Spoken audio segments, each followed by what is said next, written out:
Hello, Year 3. Hope you're having a lovely day. Hope you are enjoying whatever weather may bring you. Again, it's a lovely day here, but I don't know what it's doing there.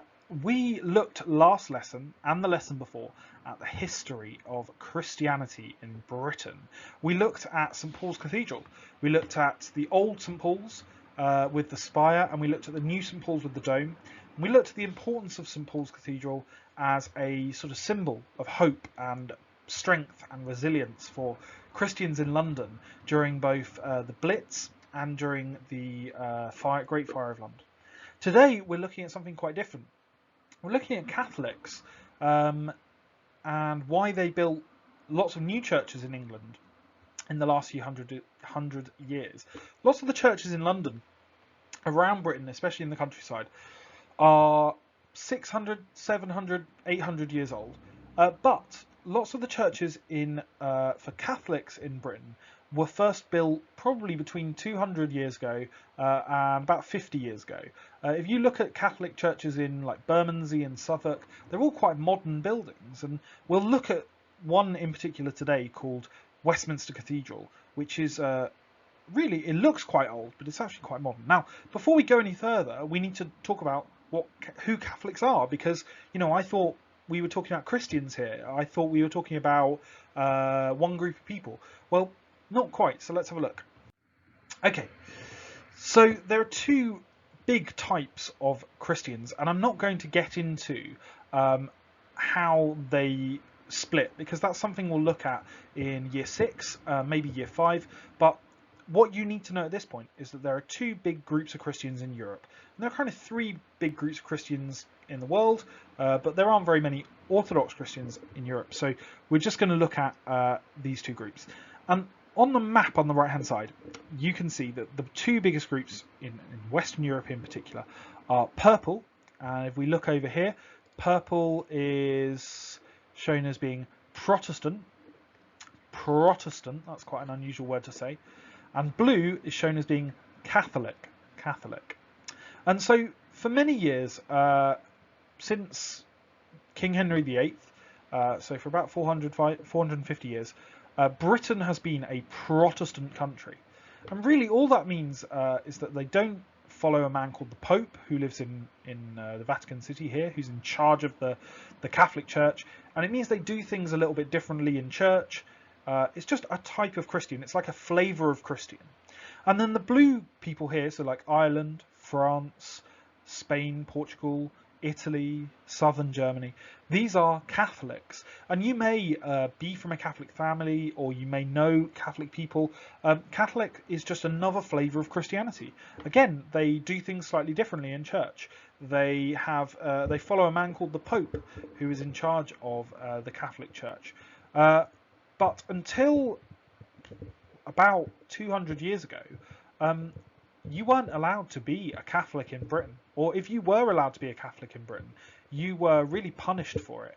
You were what's called persecuted for it. So you weren't allowed to own land. You weren't allowed to worship in a church. It was a really difficult place to be living and be a Catholic. So although now, obviously, anyone in the UK is free to worship any religion, whether it's Catholicism, Protestant Christianity, Islam, Judaism, Hinduism, Sikhism, Buddhism. You're free to do what you wish, but that hasn't always been the case. It used to be really difficult to be a Catholic living in the UK. So until 200 years ago, Catholics in England were treated very badly. They were not allowed to own land or worship in a Catholic church. In the last 200 years, Catholics have been free to build churches and cathedrals across the UK. So our question at the start of the lesson was, why did Catholics build lots of new churches? And here is our answer. It's because they weren't allowed to build churches until 200 years ago. They weren't allowed to own property. They weren't allowed to worship freely. They had to worship in private. So it's quite shocking, really. I mean, I, again, was quite old when I first learned out about what life was like for Catholics in Britain. They had it really hard. They had a tough time. A lot of them were killed for their beliefs. So that's the answer to the first bit of the booklet here that says, what was life like for Catholics? Well, they weren't allowed to own property. They weren't allowed to own houses or farms. They weren't allowed to worship in a church, so they weren't allowed to have their own churches, and often they would be told off, so they would be persecuted, is this word, persecuted, but they would be attacked for their beliefs, and sometimes they even went as far as to be killed for their beliefs. But that's changed now. So here we have two very important, very big buildings in England. On the left, which I always struggle when this is mirrored. On the left, no, on the left, on the left over here. On the left is Westminster Cathedral, and this is near Victoria Station. You might have seen it actually. You often see this tower from quite far away. Personally, one of my favourite buildings in England. I think it's absolutely beautiful, but it was only really built about 100 years ago. It looks a bit older, but the building itself is only about 100, 120 years old. And on the right here is a cathedral in a city called Liverpool. And what do you think about this one? Do you think this is an old building, or do you think this is a modern building? Well, you're right, I hope. It's a modern building. It's called Liverpool Metropolitan Cathedral, and it was built about 50 years ago, 60 years ago. And it has lots of steel, lots of glass, very modern. And that's because, again, these people were not allowed to have their own churches and cathedrals until fairly recently. Okay. So for Catholics in England, it is really important for them to have their own cathedrals. It gives them somewhere to worship and to meet other Catholics. It also shows the importance of Catholicism in England with impressive buildings. So they didn't just build themselves a kind of a house, they didn't just build themselves a little hut to meet in. When they could first build themselves these buildings, they built incredible buildings. They built churches that look, you know, impressive, that are big. If you go to the front of Westminster Cathedral here, you can't help but feel, wow, that's a huge, impressive church.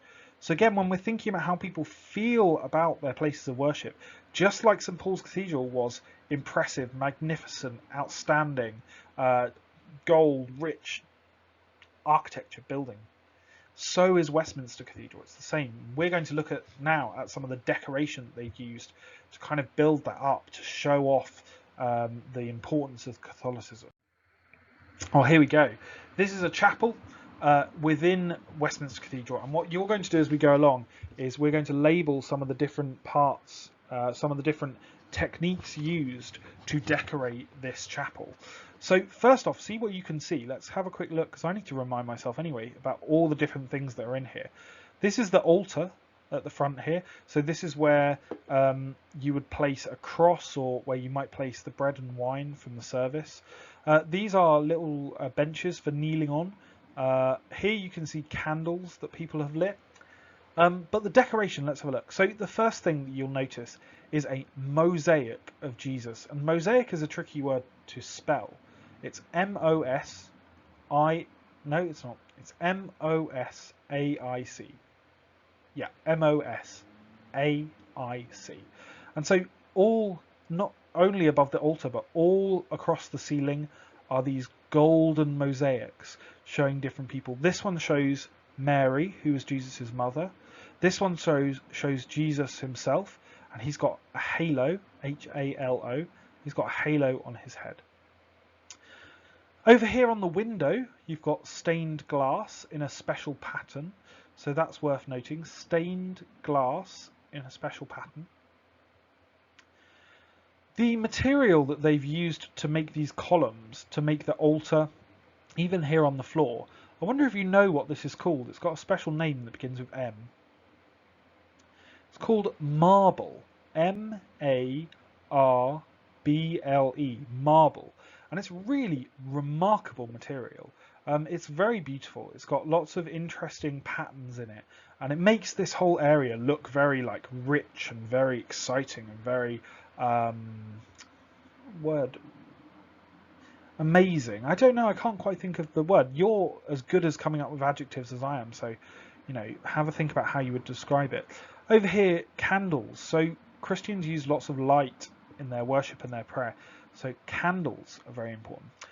They've got these decorative light fittings here with lots of nice little metal bits on them, and patterns on the floor. So they've used tiles to make patterns on the floor. So lots of decoration going into this going into this chapel.